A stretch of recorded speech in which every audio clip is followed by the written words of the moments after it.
দাও ইখলাস এমন মোরে ইয়া ইলাহি। আলহামদুলিল্লাহি রাব্বিল আলামিন ওয়াসসালাতু ওয়াসসালামু আলা সাইয়্যিদিল মুরসালিন আম্মা বা'দ ফাআউযু বিল্লাহি মিনাশ শাইতানির রাজীম বিসমিল্লাহির রহমানির রহিম আসসালাতু ওয়াসসালামু আলাইকা ইয়া রাসূলাল্লাহ আসসালাতু ওয়াসসালামু আলাইকা ইয়া হাবিবাল্লাহ আসসালাতু ওয়াসসালামু আলাইকা ইয়া নবিয়াল্লাহ ওয়া আলা আলিকা ওয়া আসহাবিকা ইয়া নূরাল্লাহ নাওয়াইতু সুন্নাতাল ইতিকাফ। আল কওলুল বাদি নামক কিতাবের মধ্যে এই ঘটনাটা উদ্ধৃত করা হয়েছে। হযরত সাইয়েদনা শেখ আবুল হাসান বিস্তামি রহমতুল্লাহি তাআলা আলাইহি বলেন যে আমি আল্লাহ তাআলার দরবারে দোয়া করি যেন স্বপ্নে যোগে আবু সালেহ মুয়াজ্জিনের সঙ্গে সাক্ষাৎ লাভ করতে পারি। আবু সালেহ রহমতুল্লাহি তাআলা আলাইহি নিজের যুগের একজন নেককার বান্দা ছিলেন। তো একজন আল্লাহর ওয়ালি অপর আল্লাহর ওয়ালিকে যেন তার ইন্তেকালের পর স্বপ্নে দেখতে পারে তার দোয়া করেন। তো আমার দোয়া কবুল হইল। আর এক রাতে তাকে স্বপ্নে খুব ভালো অবস্থায় দেখলাম।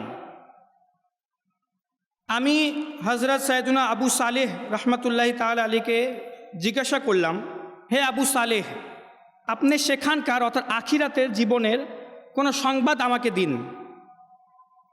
তিনি উত্তরে বললেন, হে আবুল হাসান, যদি আমি হুজুরে আনওয়ার রহমাতুল্লিল আলামিন দয়ালু নবী হুজুর সাল্লাল্লাহু তাআলা আলাইহি ওয়াসাল্লামের উপর অধিক হারে দুরূদ শরীফ পাঠ না করতাম তাহলে আমি ধ্বংস হয়ে যেতাম।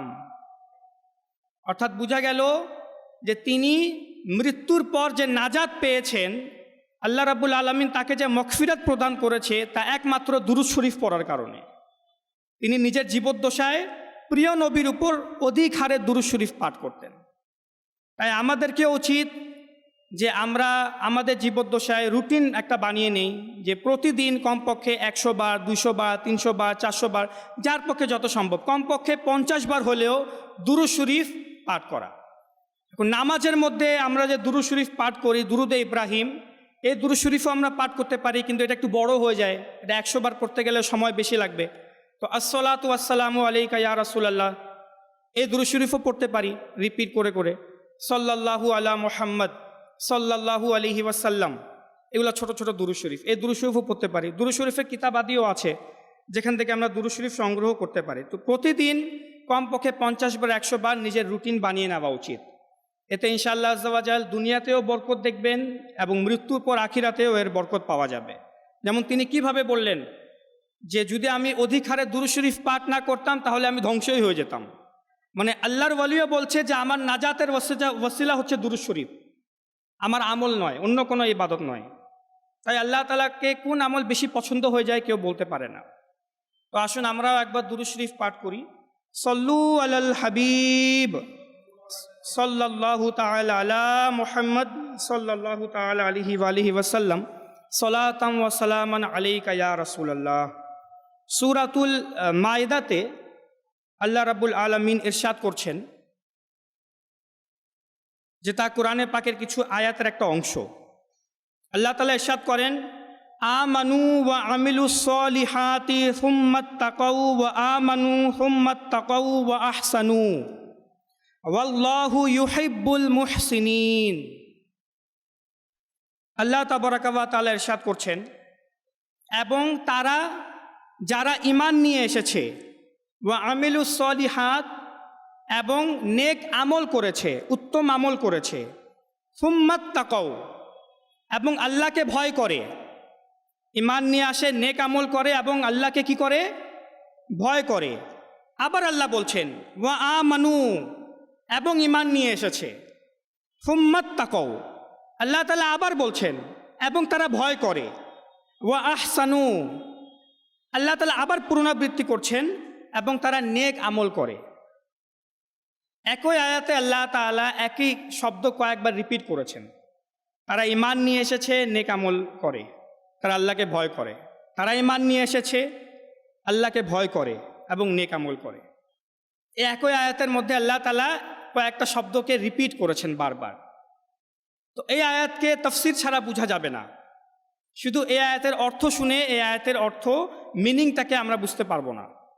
এটা তাফসীর হচ্ছে যে আল্লাহ রাব্বুল আলামিন এখানে ইরশাদ করছেন, আমি এখানে মনে করেন যে ব্র্যাকেটের সাথে বলছি, যা তাফসীর হওয়া উচিত। আল্লাহ তাআলা বলছেন আমানু, এবং যারা ঈমান নিয়ে এসেছে, ওয়া আমিলুস সলিহাত, এবং নেক আমল করেছে। সুম্মাত তাকাউ, এবং ওই সকল হারাম কাজ যা করতে আল্লাহ তাআলা নিষেধ করেছেন, ওই সকল প্রকারের নিষেধাজ্ঞা কাজ থেকে তারা নিজেদেরকে বাঁচিয়েছে। সুম্মাত তাকাউ, প্রথম যে তাকাউ শব্দ এসেছে যে তারা ভয় করে, এর অর্থ হচ্ছে যে ওই সকল হারাম কাজ যা আল্লাহ তাআলা নিষেধ করেছেন তার থেকে তারা নিজেদেরকে বাঁচায়। ওয়া আমানু, এবং তারা যে ঈমান এনেছে ওই ঈমানের উপর তারা অটল থাকে। দ্বিতীয়বার যে আমানু শব্দ এসেছে এর অর্থ হচ্ছে তারা ঈমানের উপর অটল থাকে।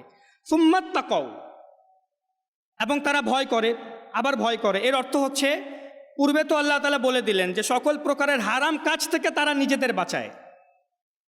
পরবর্তীতে যে তাকাও শব্দ এসেছে এর অর্থ হচ্ছে যে এমন সকল কাজ যে সকল কাজের মধ্যে সন্দেহ আছে, সন্দেহযুক্ত কাজ থেকেও তারা নিজেদেরকে বাঁচিয়ে রাখে।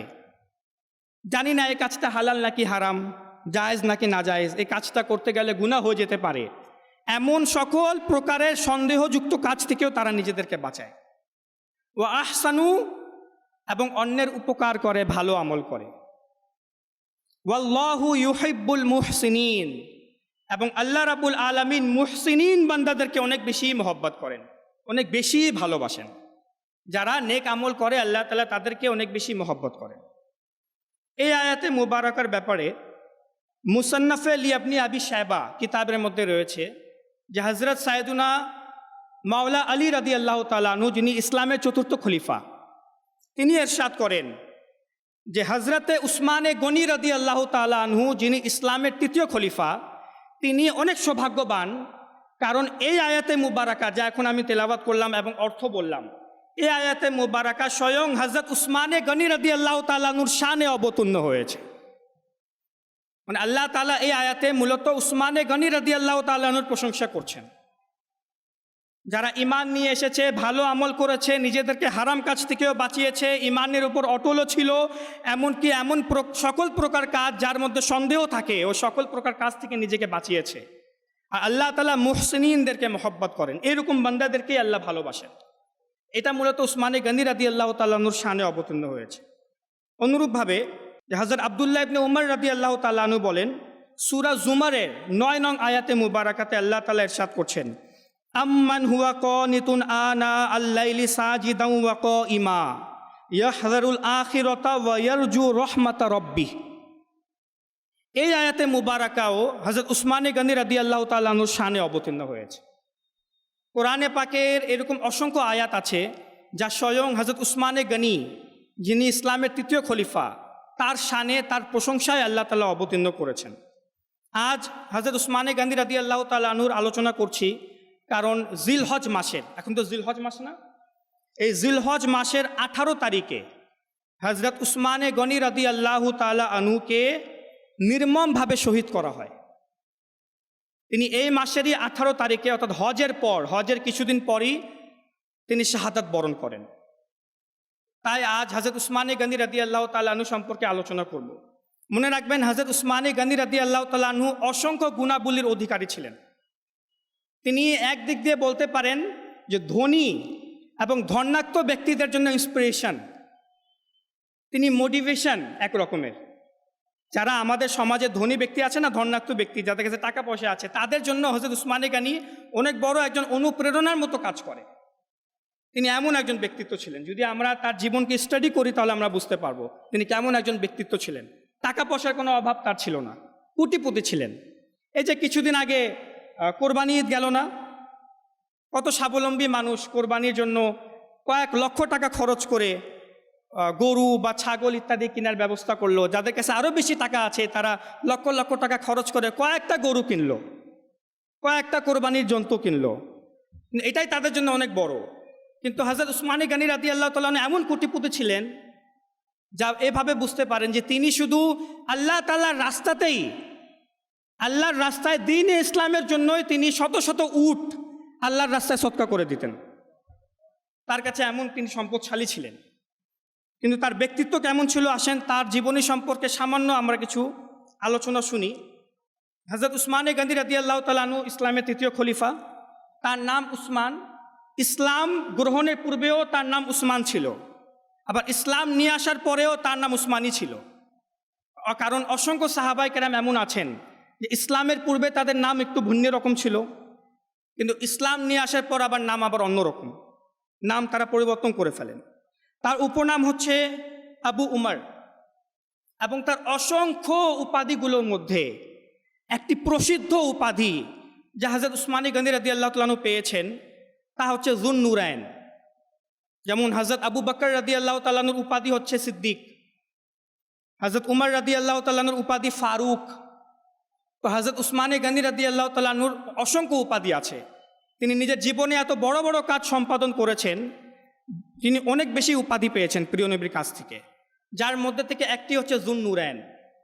আর এই যুন নুরাইন অর্থ কি জানেন? যুন নুরাইন অর্থ হচ্ছে দুই নূর বিশিষ্ট ব্যক্তি, দুই নূর, দুই জ্যোতি বিশিষ্ট ব্যক্তি, এটাকে বলা হয় যুন নুরাইন।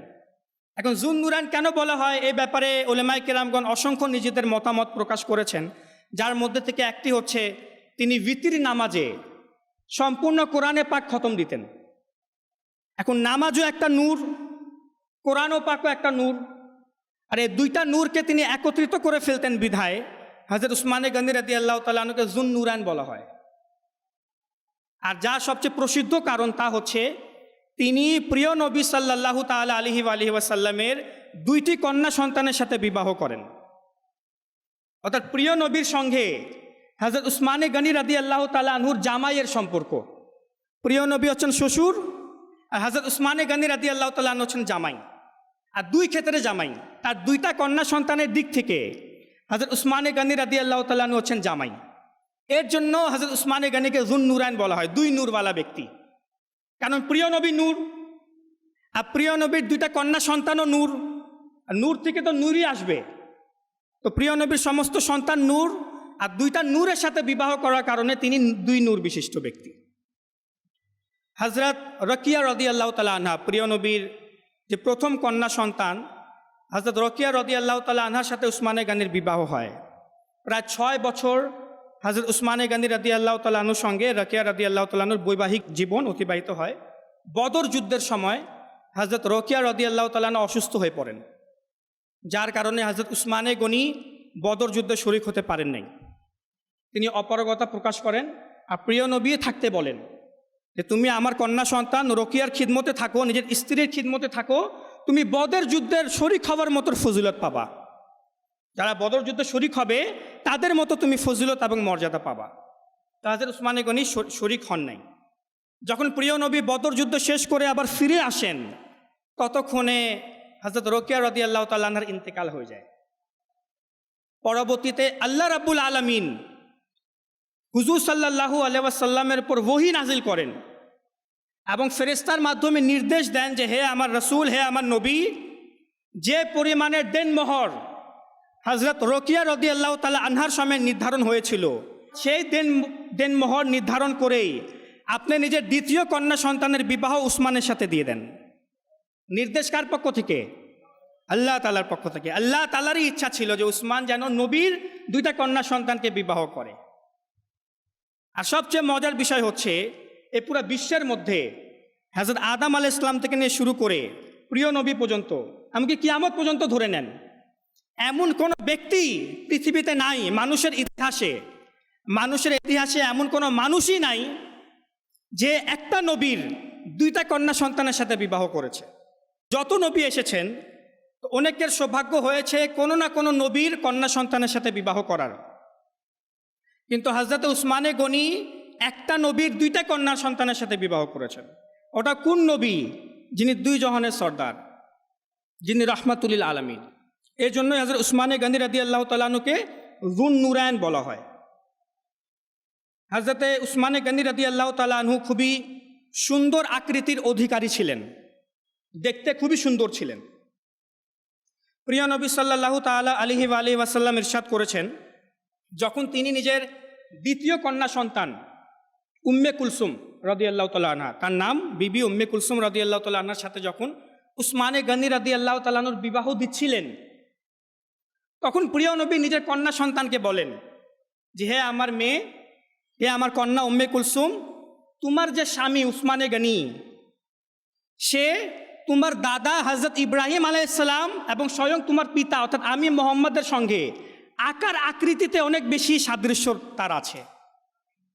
উসমানে গনি এত সুন্দর ছিলেন যে প্রিয় নবী বলেন যে তার সাথে আমার সৌন্দর্যের আকার আকৃতিতে এবং ইব্রাহিম আলাইহিস সালামের সাথেও তার খুব মিল, তিনি দেখতে খুব সুন্দর। আর হাদিসে মুবারাকাতে তারিকুল খুলাফা কিতাবের নাম, যেখানে সাহাবায়ে কেরামের পুরো ইতিহাস হাদিসের ভিত্তিতে দেওয়া আছে। তারিকুল খুলাফাতে আছে যে প্রিয় নবী সাল্লাল্লাহু আলাইহি ওয়াসাল্লাম যা ইরশাদ করেছেন মাশাআল্লাহ উসমানে গনির জন্য, তিনি বলেন যে হে উসমান, যদি আমার 40টা কন্যা সন্তান থাকতো, কয়টা? 40টা কন্যা সন্তান থাকতো, তাহলে আমি একের পর এক সকলের বিবাহ তোমার সাথেই দিয়ে দিতাম। তুমি আমাকে এত বেশি পছন্দ, জামাই হিসাবে এত পছন্দ যে তোমাকেই 40টা কন্যা সন্তানের সাথে বিবাহ দিয়ে দিতাম। হযরত উসমানে গনি রাদিয়াল্লাহু তাআলা আনহু ওই সকল সাহাবায়ে কেরামের অন্তর্ভুক্ত যিনি শুরুর দিকে ঈমান নিয়ে এসেছিলেন। যেমন আমরা সকলে হয়তো শুনেছি, প্রসিদ্ধ এটা ইমামে আজম রাদিয়াল্লাহু তাআলা আনহু বলেছেন যে বয়স্কদের মধ্যে সর্বপ্রথম ঈমান নিয়ে এসেছিলেন হযরত আবু বকর সিদ্দিক, আর ছোটদের মধ্যে শিশুদের মধ্যে সর্বপ্রথম ঈমান নিয়ে এসেছিলেন হযরত আলী, মহিলাদের মধ্যে হযরত খাদিজাতুল কুবরা, এবং যুবকদের মধ্যে হযরত সাইয়েদুনা যায়েদ বিন হারিসা রাদিয়াল্লাহু তাআলা আনহুম, তারা ঈমান নিয়ে এসেছে। এরা চারজন। পঞ্চম যে ব্যক্তি সর্বপ্রথম ঈমান নিয়ে আসে তিনি হচ্ছেন হযরত উসমানে গনি রাদিয়াল্লাহু তাআলা আনহু। তিনি হচ্ছেন ৫ম নম্বরে, ঈমানের নেওয়ার ইতিহাসে তিনি ৫ম নম্বর ব্যক্তি। হযরত উসমানে গনি রাদিয়াল্লাহু তাআলা আনহুর অসংখ্য উপাধিগুলোর মধ্যে একটি হচ্ছে জামিউল কোরআন, কারণ তিনি কোরআনকে সংগ্রহ করেছেন। কারণ মানুষ পূর্বে সাহাবায়ে কেরামগণ কোরআনকে মুখস্থ রাখতেন, কেউ গাছের পাতার মধ্যে, কেউ পাথরের মধ্যে, বিভিন্ন রকমের জিনিসের মধ্যে তারা লিখে লিখে রাখতো। এখনকার যুগের মতো কাগজ কলম, দাউদ কলম এসব ছিল না, তখন কালি ইত্যাদির প্রযুক্তি ছিল না। তো পাতার মধ্যে বা কোনো মতে তারা লিখে লিখে রাখতো, আর অনেকে মুখস্থ রাখতো আয়াতসমূহ। হযরত উসমানে গনি রাদিয়াল্লাহু তাআলা আনহু সবার থেকে কোরআনকে সংগ্রহ করে একটি পাণ্ডুলিপিতে একসাথে করেন, তারপর গ্রন্থ আকারে বিভিন্ন ইসলামিক রাষ্ট্রে পাঠিয়ে দেন এবং সবাইকে আদেশ দেন যে কুরাইশি উচ্চারণে কোরআনে পাকে তেলাওয়াত করার। প্রিয় নবী যে শিক্ষা দিয়ে গেছেন কোরআনে পাকে তেলাওয়াত করার, সেভাবে তেলাওয়াতটি করার। কারণ যেভাবে বাংলার মধ্যে অনেকগুলো ভাষা আছে না, চিটাঙ্গি ভাষা, নোয়াখালী ভাষা, বরিশালের ভাষা, আবার ঢাকাইয়া ভাষা আবার আলাদা বাংলা, কিন্তু বাংলার বিভিন্ন প্রকার আছে না ভাষার, ঠিক সেইভাবেই আরবিতেও বিভিন্ন প্রকার আছে ভাষার। প্রায় প্রত্যেক দেশেরই হয়ে থাকে, প্রত্যেক ভাষারই হয়ে থাকে। ইংলিশের মধ্যেও আছে, ইংল্যান্ডের ভাষা আরেক রকম, ইউএসের ভাষা আবার ভিন্ন, তো ইংলিশের পার্থক্য, তো আরবিতেও পার্থক্যতা আছে।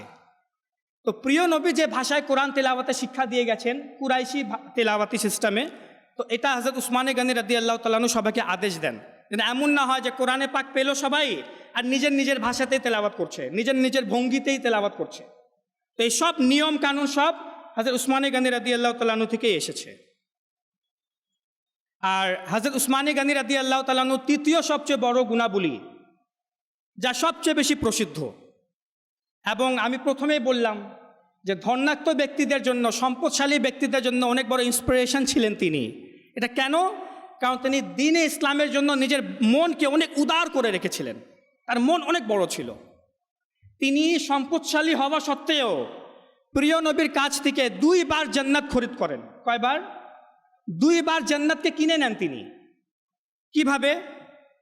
হাকিম লিল মুস্তাদরাক হাদিসের কিতাব, তিরমিজি শরীফ এবং আহমদ বিন হাম্বল, মুসনাদে আহমদ বিন হাম্বলের মধ্যে আছে যে তাবুক যুদ্ধের সময় প্রিয় নবী সাল্লাল্লাহু আলাইহি ওয়াসাল্লাম মসজিদুন নববীর মেম্বরে বসে তিনি সাহাবায়ে কেরামদেরকে অনুপ্রেরণা দিচ্ছিলেন, উৎসাহ দিচ্ছিলেন যে তাবুক যুদ্ধের সময় মুসলমানদের সরঞ্জাম কম, অস্ত্র কম, ইসলামকে বাঁচাতে হবে, যেহেতু দুশ্মনরা ইসলামকে আক্রমণ করতে চাচ্ছে, ইসলামকে দমন করতে চাচ্ছে, তো ইসলামকে তো বাঁচাতে হবে।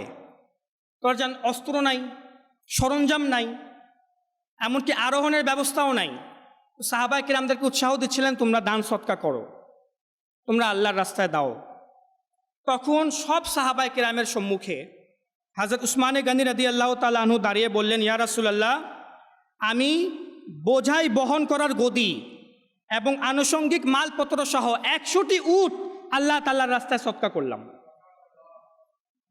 হুজুর সাল্লাল্লাহু আলাইহি ওয়াসাল্লাম খুশি হইলেন, অতঃপর আবার উৎসাহ দিলেন। মাত্র তো উসমানে গনি দিলেন, এখন তো আরও বাকি আছে, আবার উৎসাহ দিলেন প্রিয় নবী। আবার উসমানে গনি রাদিয়াল্লাহু তাআলা আনহু দাঁড়ালেন এবং বললেন, ইয়া রাসূলুল্লাহ, আমি বোঝাই বহন করার গদি এবং আনুষঙ্গিক সব কিছু মিলায়ে 200টি উট আল্লাহ তাআলার রাস্তায় সৎকা করলাম। চিন্তা করুন তার সম্পদের অবস্থা কত বেশি, তার কাছে কত টাকা হবে। তো প্রিয় নবী তৃতীয়বার আবার তা উৎসাহ দিলেন সাহাবায়ে কেরামদেরকে যে দ্বীন ইসলামের রাস্তায় দেওয়ার জন্য। তখন উসমানে গনি রাদিয়াল্লাহু তাআলা আনহু তৃতীয়বার আবার দাঁড়িয়ে বললেন, ইয়া রাসূলুল্লাহ, প্রথমে 100, তারপর 200, এবার আমি 300টি উট আল্লাহ তাআলার রাস্তায় সৎকা করার নিয়ত করলাম। হযরত মুফতি আহমদ ইয়া খান নাইমি রহমাতুল্লাহ তাআলা বলেন যে 100 আর এদিকে 200 কত হইল? 300, আবার পরবর্তীতেও 300, টোটাল কত? 600। কিন্তু তিনি দেওয়ার সময় 900টি উট আল্লাহ তাআলার রাস্তায় সৎকা করেন। 900টি উট দেন, 50টি ঘোড়া দেন, আবার 1000 স্বর্ণ মুদ্রা আল্লাহ তাআলার রাস্তায় দিয়ে দেন।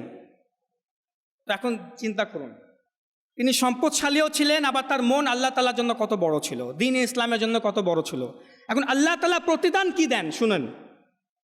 হুজুর সাল্লাল্লাহু আলাইহি ওয়াসাল্লাম, যে রাবি, যিনি রিওয়ায়াত করছে হাদিসটাকে তিরমিজি শরীফে, তিনি বলেন যে আমি দেখি, আনা রাআইতু, আমি দেখি রাসূলুল্লাহ সাল্লাল্লাহু আলাইহি ওয়াসাল্লাম ইয়ানজিলু আনিল মেম্বার, হুজুর সাল্লাল্লাহু আলাইহি ওয়াসাল্লাম নিজের মেম্বর শরীফ থেকে নিচে তাশরিফ নিয়ে আসেন। হুয়া ইয়াকুলু, এবং এ কথা বলতে থাকেন, মা আলা উসমানা মা আমিলা বাদা হাজিহি, মা আলা উসমানা মা আমিলা বাদা হাজিহি, যে আজকের পর থেকে উসমান যা ইচ্ছা করুক, কোনো আমল তার কোনো ক্ষতি করতে পারবে না। যে প্রিয় নবীর বাণী, দুইবার বলেন, উসমান এখন থেকে যা ইচ্ছা তাই করুক না কেন, যে কোনো ধরনের আমল করুক না কেন, আজকের পর থেকে উসমানের কোনো আমল উসমানকে কোনো ক্ষতি করতে পারবে না। এটা হুজুর সাল্লাল্লাহু আলাইহি ওয়াসাল্লামের পক্ষ থেকে সুসংবাদ। আচ্ছা, এটা তো প্রিয় নবী দিলেন। এখন আল্লাহ তাআলার কাছ থেকে প্রতিদান কি? সাথে সাথে কোরআনে পাকের আয়াত নাজিল হয়ে যায়। তাফসিরে খাজিন এবং মাআলিমুত তানজিলের মধ্যে রয়েছে যেমন আল্লাহ তাআলার প্রতিদান। প্রিয় নবীর প্রতিদান কি? উসমান, তুমি যা ইচ্ছা করো, কোনো ক্ষতি হবে না। এখন আল্লাহ তাআলা বলছেন, আল্লাযীনা ইউনফিকুনা আমওয়ালাহুম ফি সাবিলিল্লাহ, ওই সকল বান্দারা যারা আল্লাহ তাআলার রাস্তায় নিজের সম্পদকে উৎসর্গ করে দেয়, ব্যয় করে দেয়, লাহুম আজরুহুম ইনদা রাব্বিহিম, তাদের প্রতিদান তো আল্লাহ তাআলার কাছেই আছে। ওয়ালা খাউফুন আলাইহিম ওয়ালা হুম ইয়াহজানুন, তাদের না কোনো দুঃখ আছে, না কিয়ামতের দিন কোনো ভয় আছে। এটা আল্লাহর পক্ষ থেকে প্রতিদান। হযরত উসমানে গনি রাদিয়াল্লাহু তাআলা আনহু ইসলামের তৃতীয় খলিফা, শান এবং মর্যাদা মাশাআল্লাহ এত বেশি ছিল যে তিরমিজি শরীফের হাদিস, আবার এই একই হাদিস বুখারী শরীফেও এসেছে, যা বলে ইনশাআল্লাহ আজ্জা ওয়া জাল শেষ করব। তিরমিজি এবং বুখারী শরীফ, হুদাইবিয়ার সন্ধি, হুজুর সাল্লাল্লাহু আলাইহি ওয়াসাল্লাম হিজরতের পর মক্কাতুল মুকাররমার জিয়ারতের উদ্দেশ্যে উমরার নিয়তে তিনি মদিনাতুল মুনাওয়ারা থেকে রওনা হন। সঙ্গে প্রায় 1400 সাহাবায়ে কেরাম, কত? 1400 সাহাবায়ে কেরাম প্রিয় নবীর সাথে ছিলেন। কাবাতুল্লাহ শরীফের জিয়ারত করবেন এবং উমরাও করবেন। তো এ কাফেলা যখন হুদাইবিয়া নামক স্থানে আসে, তো প্রিয় নবী হযরত উসমানে গনিকে মক্কার ওই কাফির কুরাইশদের কাছে নিজের বার্তাবাহক হিসাবে পাঠান, নিজের মেসেঞ্জার হিসাবে, নিজের বার্তাবাহক হিসাবে পাঠান যে হে উসমান, তুমি গিয়ে তাদেরকে বলে দাও যে আমরা যুদ্ধের জন্য আসি নাই, আমরা এখানে যুদ্ধের জন্য আসি নাই, আমরা জাস্ট এসেছি মক্কাতুল মুকাররমা অর্থাৎ কাবাতুল্লাহ শরীফের জিয়ারত করব, উমরা করব, অতঃপর আমরা চলে যাব। এবং মক্কাতে যে মুসলমানগণ আছে তাদেরকে বলে দিও যে তোমরা ভয় করো না, শীঘ্রই মক্কা বিজয় লাভ করবে। তো হযরত উসমান গনি রাদিয়াল্লাহু তাআলা আনহু এই বার্তাবাহক হিসাবে তিনি চলে গেলেন, তাশরিফ নিয়ে গেলেন। আর গিয়ে মক্কার কুরাইশদের সাথে আলাপ আলোচনা করতে লাগলেন, চুক্তি করতে লাগলেন যে মুসলমানেরা এসেছে হজ উমরা করার জন্য, কাবাতুল্লাহ শরীফের জিয়ারত করবে, যুদ্ধের জন্য আসে নাই। অপরদিকে হুদাইবিয়া স্থানে আল্লাহ তাআলা প্রিয় নবী সাল্লাল্লাহু আলাইহি ওয়াসাল্লামকে নির্দেশ দিলেন যে সকল সাহাবায়ে কেরামের কাছ থেকে প্রতিশ্রুতি নিতে বা বাইআত নিতে, যে সকল সাহাবায়ে কেরাম নিজেদের জীবন এবং মরণ সব কিছু হুজুর সাল্লাল্লাহু আলাইহি ওয়াসাল্লামের জন্য উৎসর্গ করে দিবে, সব কাজ করবে প্রিয় নবীর কথায়। এটা আল্লাহ তাআলার পক্ষ থেকে নির্দেশ আসে। তিরমিজি এবং বুখারী শরীফের হাদিস। আমি হাদিসে আসছি, প্রেক্ষাপট না বুঝলে হাদিসটি বোঝা যাবে না। তো হুজুর সাল্লাল্লাহু আলাইহি ওয়াসাল্লাম 1400 সাহাবায়ে কেরাম থেকে একের ওপর এক প্রত্যেকের কাছ থেকে হাতের উপর হাত রেখে বাইয়াত গ্রহণ করেন। এই বাইয়াত শব্দটি হাদিসে এসেছে এবং কোরআনেও এসেছে। সবার থেকে প্রতিশ্রুতি নেন, বাইয়াত নেন যে ইয়া রাসূলুল্লাহ, আমি যতদিন পর্যন্ত জীবিত থাকবো আমি আপনার নির্দেশ অনুযায়ী চলবো এবং আপনার নির্দেশেই নিজের জীবন মরণ সব কিছু উৎসর্গ করে দিব, প্রতিশ্রুতি নেন। আর এখান থেকেই এই বাইয়াতের এই ঘটনা থেকেই এই পীরি মুরিদি বাইয়াতের যে পুরো একটা কনসেপ্ট, শেখ মুরিদ, এটা শুরু হয়। দেখেন সাহাবায়ে কেরাম সকলেই মুসলমান ছিল না, সাহাবায়ে কেরাম তো মুসলমান ছিল, আর হুজুর সাল্লাল্লাহু আলাইহি ওয়াসাল্লাম তো স্বয়ং নবী। তারপরেও বাইয়াত গ্রহণ করার কারণ কি? বাইয়াত নেওয়ার প্রয়োজন ছিল? বাইয়াত না নিলেও তো হয়তো, সবাই তো মুসলমান, সকলকে তো প্রিয় নবীর কথা মেনে চলতেই হবে। কিন্তু স্পেশালভাবে বাইয়াত নেওয়া হইল যে হ্যাঁ ওই 1400 সাহাবায়ে কেরাম থেকে, ইয়া রাসূলুল্লাহ আপনার নিয়ম অনুযায়ী, আপনার কথা অনুযায়ী আমরা চলবো। এটাকে বলা হয় বাইতুর রিজওয়ান। কি বলা হয়? এই পুরো ঘটনাকে, এই চ্যাপ্টারটাকে বলা হয় বাইআতুর রিজওয়ান। কোরআনে পাকেও এর সম্পর্কে আয়াত অবতীর্ণ হয়েছে, হাদিসে মুবারাকাতেও আছে। তা এখন হাদিসটা শুনুন, যা উসমানে গনি রাদিয়াল্লাহু তাআলা আনহুর জন্য অবতীর্ণ হয়। তিরমিজি শরীফের হাদিস বর্ণিত আছে, লাম্মা উমিরা রাসূলুল্লাহ সাল্লাল্লাহু আলাইহি ওয়াসাল্লাম বিবাইআতির রিজওয়ান, রাসূল সাল্লাল্লাহু আলাইহি ওয়াসাল্লামকে বায়াতুর রিজওয়ানের নির্দেশ দেওয়া হয়। বলা হয় যে আপনি সবার থেকে বাইয়াত গ্রহণ করেন, সবার থেকে প্রতিশ্রুতি নেন। এটা কখন হয়? কানা উসমান ইবনে আফফান রাসূলিল্লাহি সাল্লাল্লাহু আলাইহি ওয়াসাল্লাম ইলা আহলি মক্কা। এটা তখন হয় যখন হযরত উসমান বিন আফফান রাদিয়াল্লাহু তাআলা আনহু আল্লাহর রসুল হয়ে মক্কাতে গিয়েছিলেন। হযরত আনাস বিন মালিক রিওয়ায়াতকারী, তিনি বলেন আল্লাহর রসুল হয়ে, রসুল শব্দের অর্থ হচ্ছে বার্তাবাহক বা মেসেঞ্জার। আর রাসূলুল্লাহ সাল্লাল্লাহু আলাইহি ওয়াসাল্লাম তো আল্লাহ তাআলার বার্তাবাহক, আল্লাহ তাআলার রসুল। আর হযরত উসমানে গনি স্বয়ং প্রিয় নবীর রসুল হয়ে মক্কাতে গেলেন, বার্তাবাহক। তো সাহাবী বলছেন আল্লাহর রসুল, শব্দ দেখেন, আল্লাহর রসুল হয়ে তিনি মক্কাতে গিয়েছিলেন হযরত উসমান বিন আফফান। ফাবায়াআন নাসা, রাসূল সাল্লাল্লাহু আলাইহি ওয়াসাল্লাম সকল 1400 সাহাবায়ে কেরাম থেকে বাইয়াত গ্রহণ করেন, বাইয়াত নেন। ফাকাল রাসূলুল্লাহ সাল্লাল্লাহু আলাইহি ওয়াসাল্লাম ইন্না উসমানা ফি হাজাতিল্লাহি ওয়া হাজাতির রাসূল। এরপর প্রিয় নবী বলেন যে হে আমার সাহাবারা, তোমরা তো একের পর এক সকলেই আমার থেকে বাইয়াত গ্রহণ করে নিলে, সকলেই আমার হাতের উপর হাত রেখে প্রতিশ্রুতি নিয়ে নিলে, কিন্তু শুনো, আমার উসমান যে এখানে উপস্থিত নাই, সে ফি হাজাতিল্লাহি ওয়া হাজাতির রাসূল, সে আল্লাহ এবং আল্লাহর রাসূলের কাজে ব্যস্ত রয়েছে। প্রিয় নবী বলছেন সে আল্লাহ এবং আল্লাহর রাসূলের কাজে ব্যস্ত রয়েছে। কিন্তু ফজিলত এখানে শেষ হয় নাই। এটা তিরমিজি শরীফের শব্দাবলী ছিল, বুখারী শরীফের শব্দাবলী কিছুটা ভিন্ন। রিওয়ায়াতকারী আনাস বিন মালিক, আমি দুইটা হাদিসেরই শব্দাবলী আপনাদেরকে বলছি। হযরত বুখারী শরীফের মধ্যে আছে যে প্রিয় নবী সাল্লাল্লাহু আলাইহি ওয়াসাল্লাম ইরশাদ করেন, ফাকানাত বাইনাতুর রিজওয়ান বাদামা যাহাবা উসমানু ইলা মক্কা, যখন উসমান রাদিয়াল্লাহু তাআলা আনহু মক্কাতে গিয়েছিলেন তখন বায়াতুর রেজওয়ান অর্থাৎ প্রতিশ্রুতির ঘটনাটা সংঘটিত হয়। ফাকালা রাসূলুল্লাহ সাল্লাল্লাহু আলাইহি ওয়াসাল্লাম, অতঃপর প্রিয় নবী ইরশাদ করেন, বুখারী শরীফের হাদিস, প্রিয় নবী বলেন, বিয়াদিহিল হুয়ুমনা, হুজুর সাল্লাল্লাহু আলাইহি ওয়াসাল্লাম নিজের হাত মুবারক এভাবে উপরে উঠান সকল সাহাবায়ে কেরামের সামনে, ওয়া হাযিহি ইয়াদু উসমান, এবং সকল সাহাবায়ে কেরামকে আখ্যায়িত করে বলেন, হে সাহাবারা শুনো, তোমরা তো আমার হাতের উপর হাত রেখে নিজের প্রতিশ্রুতি দিয়ে দিলে, তোমরা তো বাইয়াত গ্রহণ করে নিলে, এই যে দেখো আমার ডান হাত, এই যে তোমরা ডান হাত আমার দেখছো, এটা হচ্ছে ইয়াদু উসমান, এটা হচ্ছে উসমানের হাত। নিজের হাতকে বলছেন এটা হচ্ছে উসমানের হাত। ফাদারাবা বিহা আলা ইয়াদিহি ফাকালা হাযিহি লি উসমান, অতঃপর নিজের ডান হাতকে বাম হাতের সাথে মিলিয়ে বলেন, এই যে এটা হচ্ছে উসমান, যে আমার হাতের উপর হাত রেখে বাইয়াত গ্রহণ করেছে। নিজের হাতকে উসমানের হাত বলে দিলেন, এটা হচ্ছে উসমানের হাত, সে কিন্তু মক্কাতে, এটা হচ্ছে উসমানের হাত, আর এই যে উসমান আমার হাতের উপর হাত রেখে আমাকে প্রতিশ্রুতি দিয়েছে, আমার বাইয়াত গ্রহণ করেছে। এখন হযরত আনাস বিন মালিক বলছেন, যিনি হাদিসকে রিওয়ায়াতকারী, তিনি বলেন যে হে উসমান তোমাকে মুবারকবাদ, হে উসমান তোমাকে মুবারকবাদ, কারণ বাইয়াতের সময় প্রত্যেকের হাত তাদের নিজেদের হাত ছিল, প্রত্যেকে বাইয়াত করার সময় তাদের নিজেদের হাত দ্বারা রাসূল সাল্লাল্লাহু আলাইহি ওয়াসাল্লামের উপর বাইয়াত গ্রহণ করেছে, কিন্তু উসমানের ক্ষেত্রে রাসূলুল্লাহ সাল্লাল্লাহু আলাইহি ওয়াসাল্লামের হাত উসমানের হাত হয়ে যায়। তাই খয়রম মিন আইদিহিম লি আনফুসিহিম, তাই উসমান রাদিয়াল্লাহু তাআলা আনহু হাতের ক্ষেত্রে আমাদের সকল থেকে বেশি ফজিলত পেয়ে গেছে।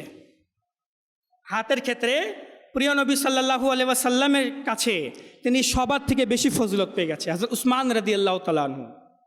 এটা হচ্ছে হযরত উসমানে গনি রাদিয়াল্লাহু তাআলা আনহুর শান এবং মর্যাদা। আরও অসংখ্য ফজিলত আছে। তাই আমাদের উচিত যে যারা আল্লাহওয়ালা, যারা সাহাবায়ে কেরাম, হযরত আবু বকর সিদ্দিক, হযরত উমর, হযরত উসমানে গনি, ইনাদেরকে স্মরণ করা, তাদের জন্য ইসালে সওয়াবের ব্যবস্থা করা এবং তাদের শান এবং মর্যাদার আলোচনা করা, এতে আল্লাহ রাব্বুল আলামিন আমাদেরকেও বরকত প্রদান করবেন। যা শুনেছি আল্লাহ তাআলা আমাদেরকে এর উপর আমল করার এবং অপরের নিকট তা পৌঁছানোর তৌফিক দান করুক। আমিন বিজাহিন নবিয়্যিল আমিন সাল্লাল্লাহু তাআলা আলাইহি ওয়া আলিহি ওয়াসাল্লাম। সাল্লু আলাল হাবিব সাল্লাল্লাহু তাআলা আলা মুহাম্মদ সাল্লাল্লাহু তাআলা আলাইহি ওয়া আলিহি ওয়াসাল্লাম। সালাতুন ওয়া সালামুন আলাইকা ইয়া রাসূলুল্লাহ। দাও ইখলাস এমন মোরে